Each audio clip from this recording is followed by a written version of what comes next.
오늘 우리가 함께 보실 하나님의 말씀은 마가복음 11장 12절에서 25절까지의 말씀입니다. 신약성경 73페이지 전으로 있습니다. 마가복음 11장 12절에서 25절까지의 말씀을 저와 여러분이 한 절씩 번갈아 가며 교독하겠습니다. 이튿날 그들이 베다니에서 나왔을 때 예수께서 시장하신지라 멀리서 잎사귀 있는 한 무화과 나무를 보시고 혹 그 나무에 무엇이 있을까 하여 가셨더니 가서 보신즉 잎사귀 외에 아무것도 없더라. 이는 무화과의 때가 아니니라. 예수께서 나무에게 말씀하여 이르시되 이제부터 영원토록 사람이 내게서 열매를 따먹지 못하리라 하시니 제자들이 이를 듣더라. 그들이 예루살렘에 들어가니라. 예수께서 성전에 들어가사 성전 안에서 매매하는 자들을 내쫓으시며 돈 바꾸는 자들의 상과 비둘기 파는 자들의 의자를 둘러엎으시며 아무나 물건을 가지고 성전 안으로 지나다님을 허락하지 아니하시고 이에 가르쳐 이르시되 기록된 바 내 집은 만민이 기도하는 집이라 칭함을 받으리라고 하지 아니하였느냐. 너희는 강도의 소굴을 만들었도다 하시매 대제사장들과 서기관들이 듣고 예수를 어떻게 죽일까 하고 꾀하니 이는 무리가 다 그의 교훈을 놀랍게 여김으로 그를 두려워하밀러라. 그리고 날이 저물매 그들이 성 밖으로 나가더라. 그들이 아침에 지나갈 때 무화과 나무가 뿌리째 마른 것을 보고 베드로가 생각이 나서 여짜오되 랍비여 보소서 저주하신 무화과 나무가 말랐나이다. 예수께서 그들에게 대답하여 이르시되 하나님을 믿으라. 내가 진실로 너에게 이르노니 누구든지 이 산더러 들려 바다에 던져지라 하며 그 말하는 것이 이루어질 줄 믿고 마음에 의심하지 아니하며 그대로 되리라. 그러므로 내가 너희에게 말하노니 무엇이든지 기도하고 구하는 것은 받은 줄로 믿으라. 그리하면 너희에게 그대로 되리라. 서서 기도할 때에 아무에게나 혐의가 있거든 용서하라. 그리하여야 하늘에 계신 너희 아버지께서도 너희 허물을 사하여 주시리라 하시니라. 아멘. 함께 읽은 오늘 본문의 말씀을 가지고 믿음의 열매라는 제목으로 말씀 나누도록 하겠습니다. 날씨가 많이 쌀쌀해졌습니다. 그렇죠? 갑자기 이렇게 가을은 없고 여름이다가 겨울이 되는 게 아닌가 이런 생각도 드는데요. 그래도 열매를 기다리며 기대하는 가을을 우리가 보내고 있습니다. 보셨는지 모르겠지만 교회 오실 때 교회 앞에 도로에 있는 은행나무들의 잎사귀 색깔이 어떻게 됐습니까? 좀 노랗게 변했죠. 은행들이 열려서 떨어지는 것도 보이고 있습니다. 그 냄새가 그다지 향기롭지는 않지만 그래도 이게 열매를 맺고 있구나, 가을이 왔구나 하는 것을 느끼게 합니다. 얼마 전에는 점심 식사 후에 수락산 쪽으로 나 있는 산책길로 좀 산책을 하기 위해서 걸어간 적이 좀 있었는데 길을 걸어가다가 깜짝 놀랐어요. 갑자기 뒤에서 뭐가 툭 떨어지는 소리가 나는 거예요. 그래서 뭐가 쫓아오나 놀라서 돌아봤더니 밤나무, 밤 알갱이가 툭 떨어져서 밤이 떨어져 익었다 하는 것을 또 보여주더라고요. 가을이 왔구나 하는 것을 느낄 수 있었습니다. 지난 여름이 길고 더웠지만 끝이 없을 것 같았던 여름도 이렇게 지나가는구나 하는 것을 느낄 수 있었어요. 나무들은 이처럼 시간이 되면 결실을 맺어서 살아있는 생명의 증거들을 보입니다. 우리의 영적인 생명은 어떻습니까? 올해 주일 설교 시리즈 중에서 성령의 열매에 대해서 주제를 정하고 말씀도 나눴던 것 기억하십니까? 뭘 또 다 기억하시겠어요? 그 열매들이 나의 삶과 신앙에 맺히고 자라나고 있는가 좀 점검해 봐야 될 때가 아니겠습니까? 추수감사주일을 한 달 앞두고 오늘부터 우리는 전도축제 기간으로 들어갑니다. 내일은 기도로 발걸음을 떼는 특별 새벽 예배가 또 시작되기도 합니다. 이 기간 동안에 우리는 영혼의 결실을 위해서 기도하고 또 전도해야 될 영혼들을 생각해야 하겠지만 또한 우리 자신의 신앙의 열매에 대해서, 성령의 열매에 대해서도 생각해 봐야 할 것입니다. 그 열매를 놓고도 기도하는 특별 새벽 예배 기간이 되시기를 바랍니다. 아멘이 작으신 거는 안 나오시겠다는 뜻인가요? 나오셔서 기도하시기를 바랍니다. 나무들은 이처럼 시간이 되면 결실을 맺어 살아있는 생명의 증거들을 보이는데 우리들은 어떤가요? 오늘 본문은 예수님께서 십자가 죽음을 당하시기 위해 예루살렘에 입성하신 직후에 성전에서 행하셨던 일들을 담고 있어요. 예수님의 공생의 사역은 제자들을 택하셔서 양육하시고 그들과 함께 다니며 많은 병자와 귀신들을 고치시고 예수님이 오심으로 임한 하나님의 나라를 선포하여 보이시는 일들로 그 일들을 행하셨습니다. 예수님이 이 일들을 왜 행하셨을까요? 왜 병자들을 고치고 왜 귀신들을 쫓아내셨을까요? 그런 일들로 예수를 누구인지 알라는 것 아니겠습니까? 예수님이 누구인지 그들의 주와 그리스도가 되심을 알고 믿고 영접하도록 이끄시기 위해서 이 놀라운 이적들을 행하셨어요. 그리고 때가 이르러 제자들에게 예수님 자신이 받으실 십자가의 고난과 죽음을 말씀하신 이후에 그 일을 실행하시기 위해서 오늘 본문 앞부분에 예루살렘에 입성을 하시게 됩니다. 사람들은 예루살렘에 입성하시는 예수님을 호산나 환호하며 환영했어요. 겉옷을 벗어서 길가에 깔고 종려나무 가지를 흔들면서 그 예수님을 환영했지만 정작 예수님을 제대로 알아보는 사람은 있었습니까? 없었습니까? 없었어요. 예수님이 누구신지를 알아보는 이들은 없었습니다. 제대로 영접해 맞이하는 이들이 없었어요. 그런 사람들의 환영 너머로 예루살렘에 입성하신 예수님은 성전을 가만히 둘러보시고 다시 날이 어두울 때 베다니로 나가셨습니다. 왜 이런 일을 하셨는지 궁금하죠. 예수님께서 둘러보신 성전의 모습은 어땠을까요? 오늘 본문은 다음 날에 무화과 나무를 보신 예수님의 이야기를 말하고 있지만 이는 단지 무화과 나무에 대해서 행동하신 것이 아니라 그 전날 둘러보신 성전에 대하여 하시고자 하는 메시지가 담겨 있는 것입니다. 자연의 결실들을 보면서 우리의 삶과 신앙의 결실들을 돌아보게 하는 이때에 오늘 말씀은 우리의 삶과 신앙 그리고 결실에 대해서 어떤 하나님의 말씀을 주실까요? 첫 번째로 우리가 기억해야 할 것은 많은 것이 다 열매는 아닙니다. 전날 밤에 예루살렘과 성전을 살피신 예수님께서 다음 날 다시 예루살렘으로 가십니다. 근데 그 여정 중에 오늘 본문의 사건이 등장하는 거예요. 함께 오늘 본문 12절에서 14절의 내용을 한 목소리로 읽어보도록 하겠습니다. 같이 읽습니다. 시작.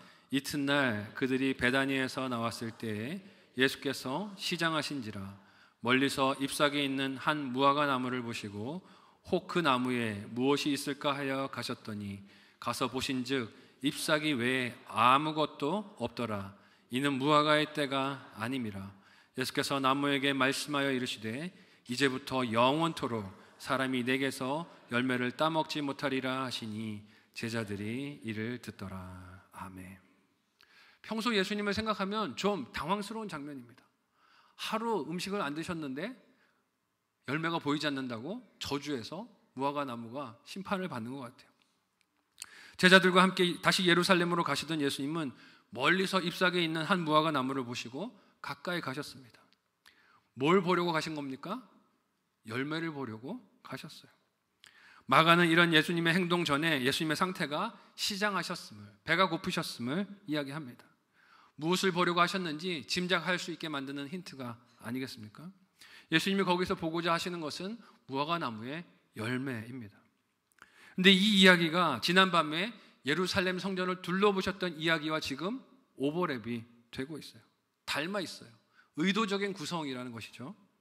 그렇게 무화과 나무를 살펴보시던 예수님은 잎사귀 외에는 아무것도 발견하지 못하셨습니다. 이 또한 어떤 힌트를 우리에게 줍니까? 어젯밤에 예수님께서 성전을 둘러보실 때도 뭘 못 보신 거예요? 열매를 못 보셨다는 것이겠죠. 결과가 다르지 않다는 것입니다. 예수님께서 열매를 찾으셨다는 말은 기대가 있으셨다는 뜻이에요. 반증이죠. 아무것도 잡수시지 못한 예수님께서 무화과 나무를 왜 살피셨겠습니까? 허기진 예수님이 드실 열매가 있기를 기대하는 기대가 있으셨기에 유심히 나무를 살펴보신 거예요. 하지만 예수님께서 보실 수 있는 것은 오로지 잎사귀 뿐이었습니다. 그렇다면 지난밤에 성전에서 관찰하신 예루살렘 성전의 형편도 다르지 않다는 것을 알 수 있어요.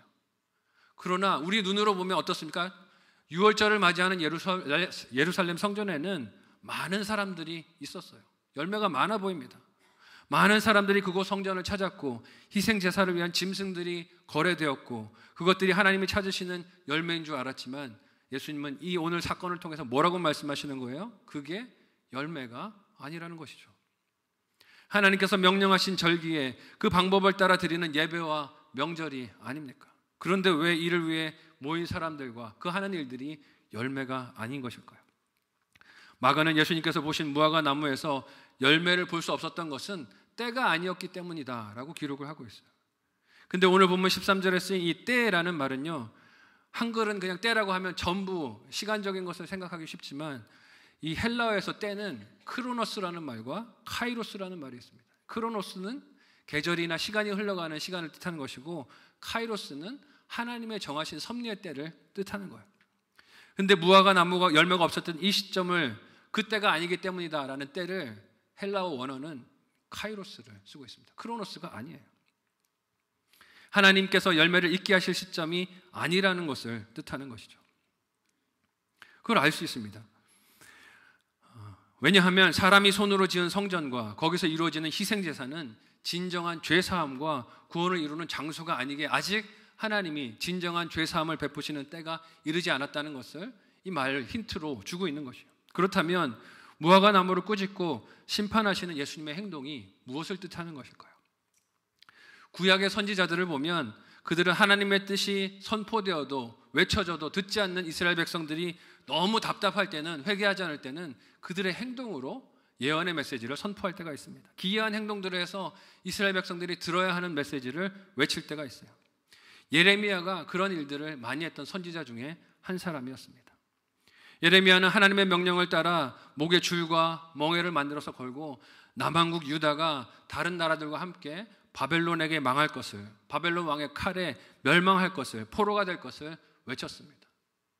예레미야가 왜 목에 멍에를 쓰고 줄을 매고 그런 퍼포먼스를 했을까요? 하도 이스라엘 백성들이 듣지 않기 때문이에요.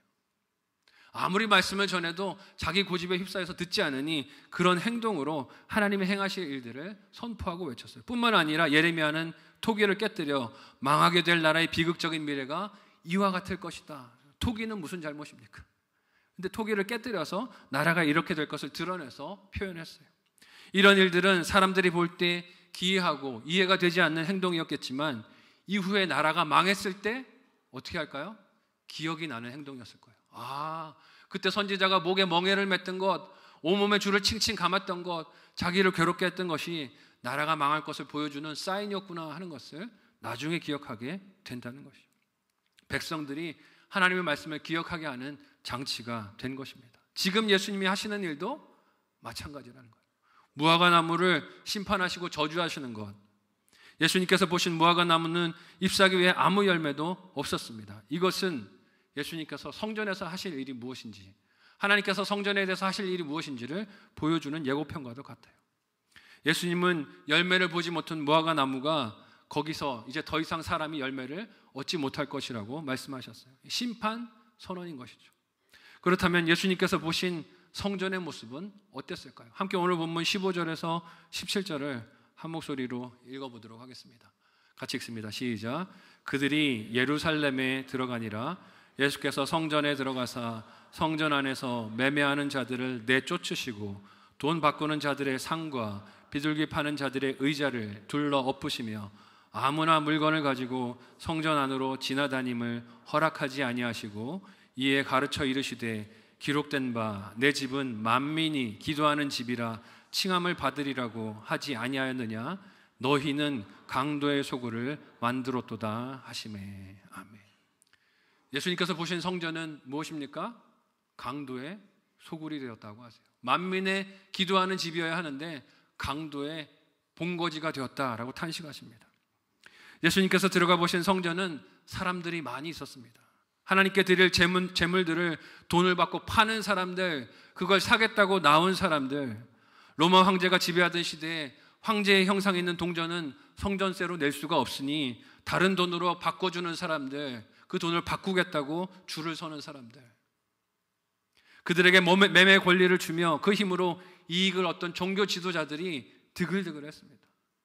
가득하고 바빴어요. 분주했습니다. 겉으로 볼 때는 거룩한 열심이 충만한 것 같습니다. 각자가 맡은 일로 바쁘고 그것이 하나님을 위한 것이며 죄를 사함받는 길이라고 생각했기 때문입니다. 그러나 예수님은 오늘 말씀에서 그들을 보고 어떻게 반응하십니까? 성전에서 매매하는 자들을 다 내쫓으세요. 그런 일에 쓰이는 상과 의자들을 둘러 엎으시고 함부로 물건 가지고 성전 안에서 다니지 말라고 그들의 길을 가로막으십니다. 왜 이런 일들을 하셨을까요? 그 일들이 사람들이 생각하는 하나님을 위한 일이며 자신들을 구원하는 일이라고 생각했지만 아니기 때문입니다. 아니기 때문이에요. 하나님께서 솔로몬을 통해 물리적 성전을 세우도록 허락하신 이유가 무엇입니까? 하나님을 온전히 잘 섬기고 열방의 복이 되는 통로로 쓰임을 받으라고 그 성전이 세워지는 것을 허락해 주셨어요.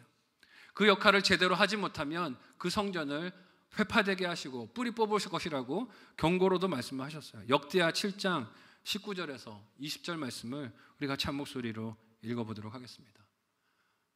방송실 준비 안 됩니까? 역대하 7장 19절에서 20절 말씀 같이 읽겠습니다. 시작. 그러나 너희가 만일 돌아서서 내가 너희 앞에 준 내 율례와 명령을 버리고 가서 다른 신들을 섬겨 그들을 경배하면 내가 너희에게 준 땅에서 그 뿌리를 뽑아내고 내 이름을 위하여 거룩하게 한 이 성전을 내 앞에서 버려 모든 민족 중에 속담거리와 이야기거리가 되게 하리니. 아멘.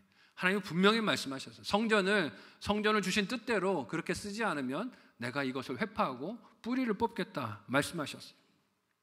이런 말씀을 하셨던 하나님이 그 아들을 보내셔서 뭘 확인하신 거예요? 열매를 확인하신 겁니다. 성전이 그 목적대로 기능하고 있나 확인을 하게 하셨지만 거기에는 회개하는 자도 영접하는 자도 돌이키는 자도 없었습니다.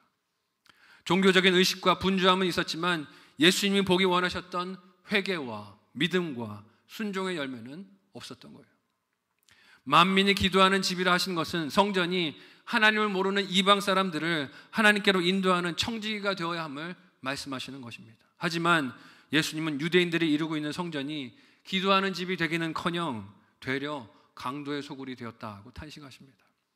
서로 기도는 하지 않고 그 안에서 각자의 욕심을 채우는 기회에만 관심이 가 있고 혈안이 되어 있었던 것이에요.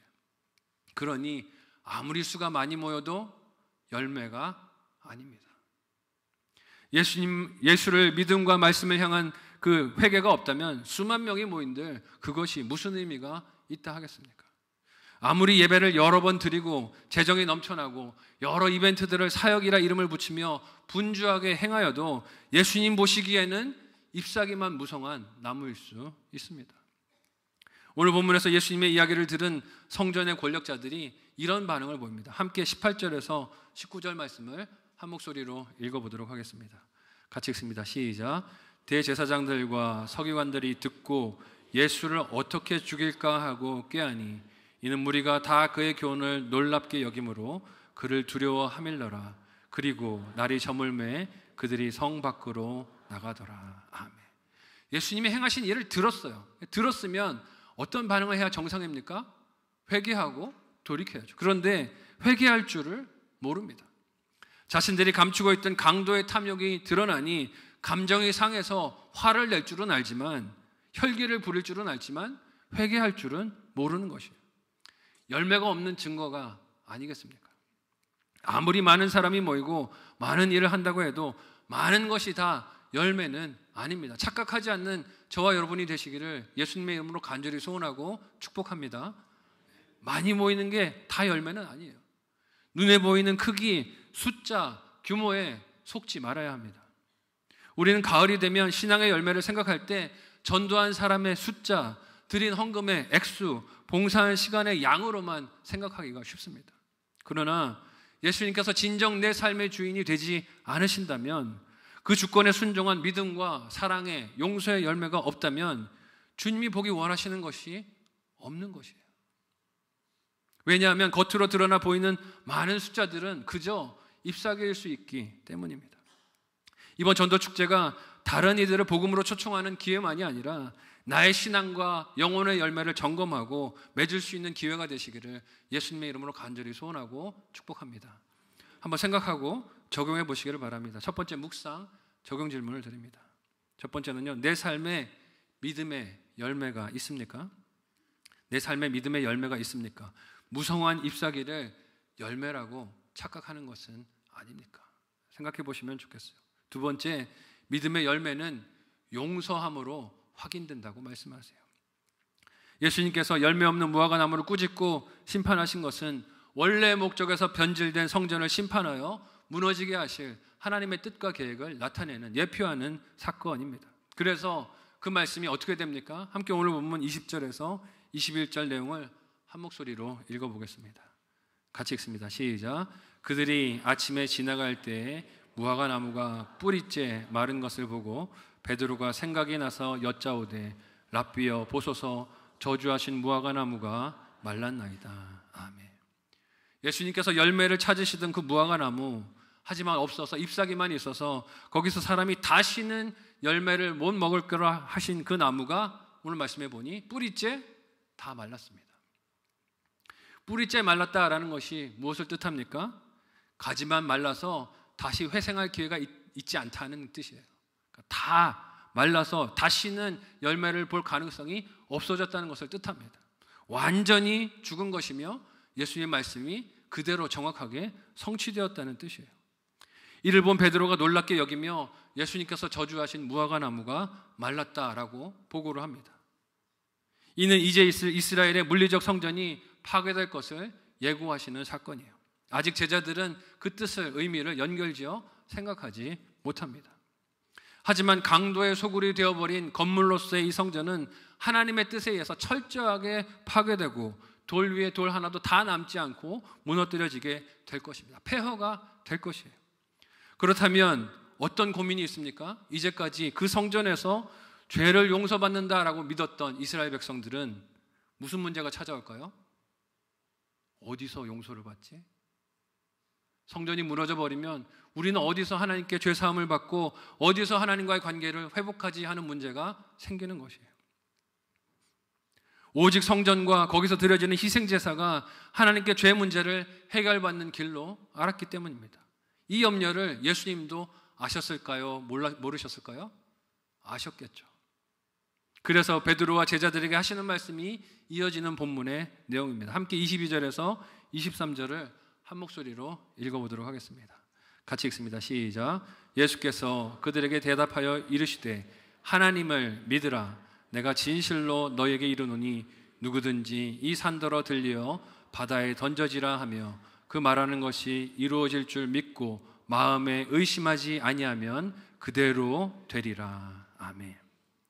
눈에 보이는 성전에서 역시 눈에 보이는 희생제물을 잡아 피를 뿌림으로 죄의 용서를 받는다라고 생각했던 이스라엘 백성들은 그 일이 있는 장소, 눈으로 볼 수 있는 의식, 그 역할을 하던 제사장과 같은 요소들이 없어지면 얼마나 혼란스럽겠습니까?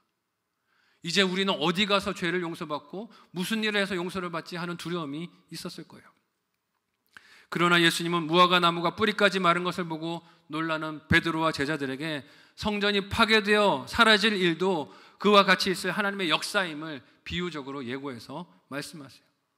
23절이 이 산더러 들려 바다에 던져지라 하신 말씀은 성전이 있는 산이 악의 세력을 상징하는 바다에 빠지는 모습을 상징하는 것으로 강도의 소굴이 되어버린 물리적 성전이 바다에 빠져 심판받는 것을 드러내 보이십니다. 그러나 성경에서 하나님이 무엇인가를 무너뜨리고 폐하시는 것은 언제나 그 자체가 목적인 적이 없어요.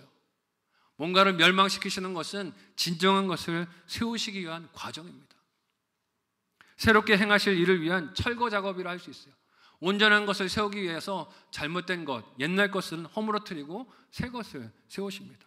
물리적 성전이 무너지게 하시는 이유가 무엇입니까? 그 일이 있어야 진정한 성전이신 예수 그리스도, 그 십자가가, 죽음과 부활이 성도들에게 구원을 주시는 참된 성전으로 하나님 구원의 역사로 일하실 수 있기 때문입니다. 비록 예수님의 이 말씀이 사람의 눈에는 마치 산이 바다에 빠질 수 없는 불가능한 일로 보이겠지만 믿으면 그대로 되는 역사를 보라고 예수님이 말씀하시는 거예요. 그리고 이렇게 하나님이 세우시는 참된 성전을 믿는 믿음의 열매는 어떻게 확인이 된다고 예수님이 말씀하십니까? 함께 오늘 보면 24절에서 25절을 한 목소리로 읽어보겠습니다. 같이 읽습니다. 시작. 그러므로 내가 너희에게 말하노니 무엇이든지 기도하고 구하는 것은 받은 줄로 믿으라. 그리하면 너희에게 그대로 되리라. 서서 기도할 때 아무에게나 혐의가 있거든 용서하라. 그리하여야 하늘에 계신 너희 아버지께서도 너희 허물을 사하여 주시리라 하시니라. 아멘. 하나님이 옛 성전을 폐하시고 새로운 성전을 통해 구원 역사를 이룰 것을 이렇게 무화과 나무를 저주하는 사건으로 말씀하신 예수님은 이것을 믿는 믿음이 기도로 구하는 것, 그리고 그 구하는 것을 받는 믿음의 수용으로 되는 것이라 말씀하세요. 눈에 보이는 거 의지하지 말라는 거예요. 눈에 보이는 건물, 희생 제도 의지하지 말라는 것입니다. 눈에 보이는 짐승을 잡아 피를 흘리지 않아도 그 일이 일어나던 성전 건물이 없어도 주님이 그 모든 것들의 실체가 되시어 십자가에서 이루실 하나님의 구원 역사를 믿으라는 초청인 줄 믿으시기 바랍니다. 믿음으로 그 죄 사함을 의지하고 내 죄를 고백하라는 것이에요. 여기에서 기도를 말씀하시니 앞선 구절에서 성전을 만민의 기도하는 집이라 말씀하셨던 그 말씀이 생각이 납니다. 즉 하나님이 뜻하셨던 성전은 모든 백성과 민족들이 기도하며 하나님께 죄의 용서를 받고 그 은혜로서 기뻐하며 서로 하나가 되는 열매를 보기 원하셨던 장소였다는 거예요. 그런데 예수님이 지난밤에 보신 성전은 어땠습니까? 유대인들이 자신들의 우월함과 특별함을 내세우며 자랑하는 닫혀버린 공간이 되어 있었습니다. 이방인들을 축복하는 자리가 아니라 유대인들이 나는 특별해를 자랑하는 자리가 되어 있었어요. 그리고 용서는커녕 타인의 재산을 착취하고 자기의 기득권을 위해 속이고 약탈하며 죄를 정결하게 씻음받는다는 명목으로 백성들의 삶을 오히려 짓누르고 굴레를 씌우는 장소가 되어 있었어요. 그래서 예수님은 기도하여 구하는 용서를 받는 줄로 믿는다면 그 용서를 서로 나누는 새로운 신앙의 공동체, 새 피조물의 공동체를, 교회를 이루라고 하십니다. 그 용서가 예수님께서 성전에서 찾으시던 열매였다는 뜻이에요.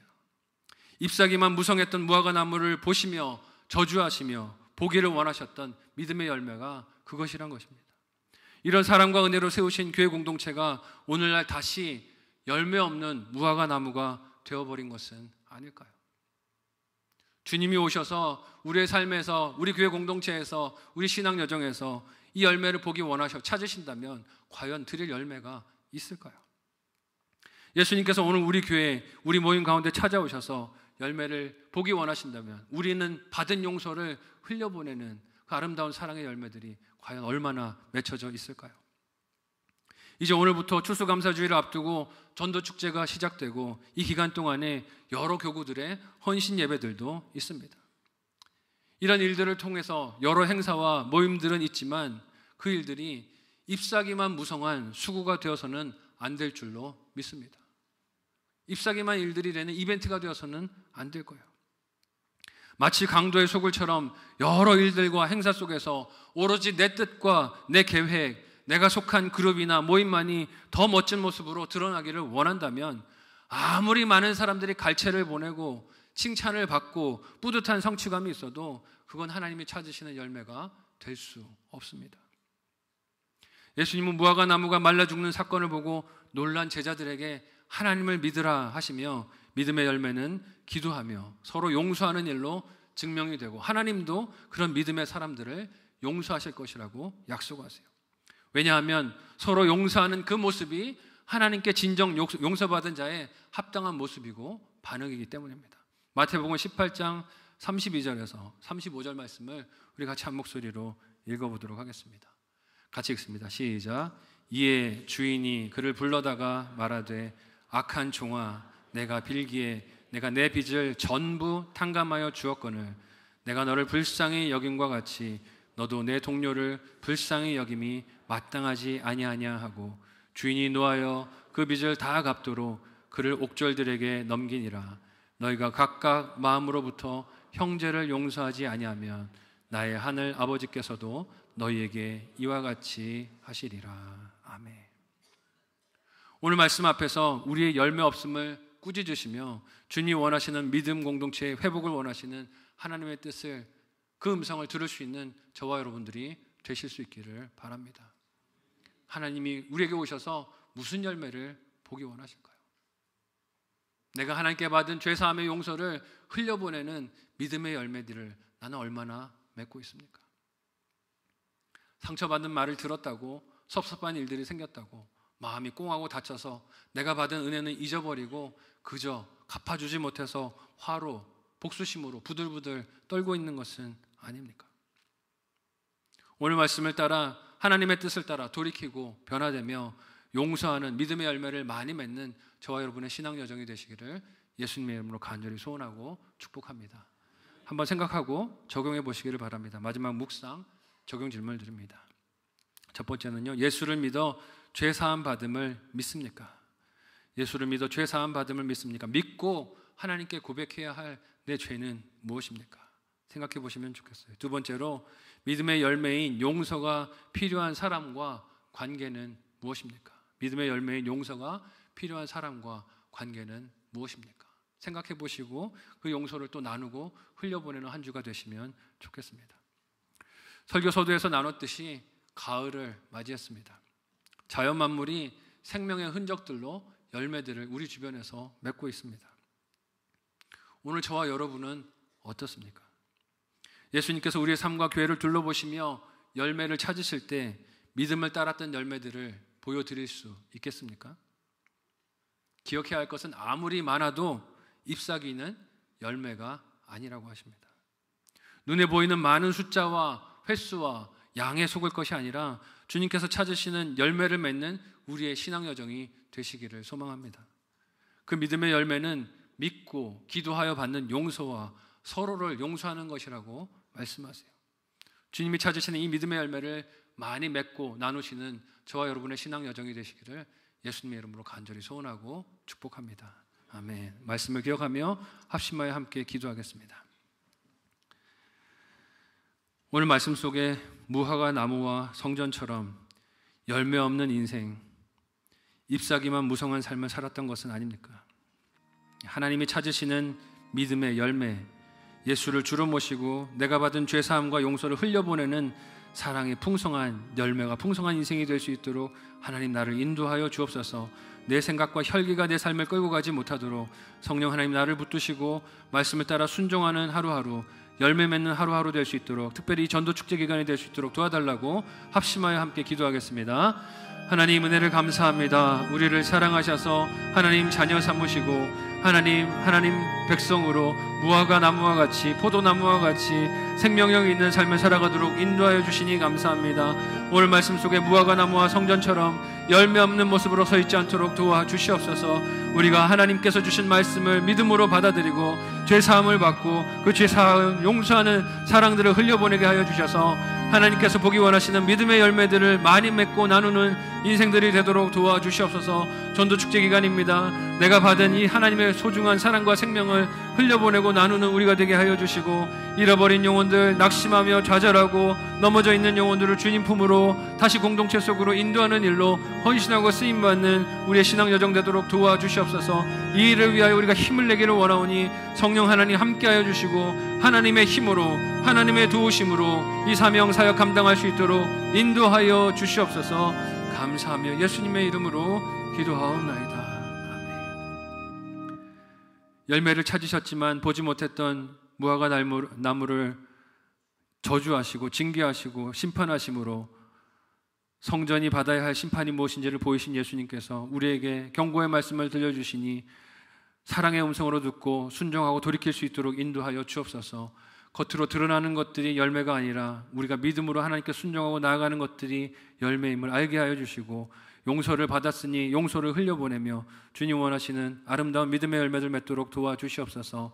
하나님 이제 오늘부터 전도축제 기간이 출발합니다. 함께하여 주셔서 우리가 기도하고 눈물로 다가서는 영혼들의 마음을 열어주시고 영혼의 결실들도 맺는 귀한 시간들 될 수 있도록 인도하여 주옵소서. 하나님께 우리의 믿음을 담아 사랑을 담아 예물을 드리오니 기쁨으로 연락하여 주옵소서.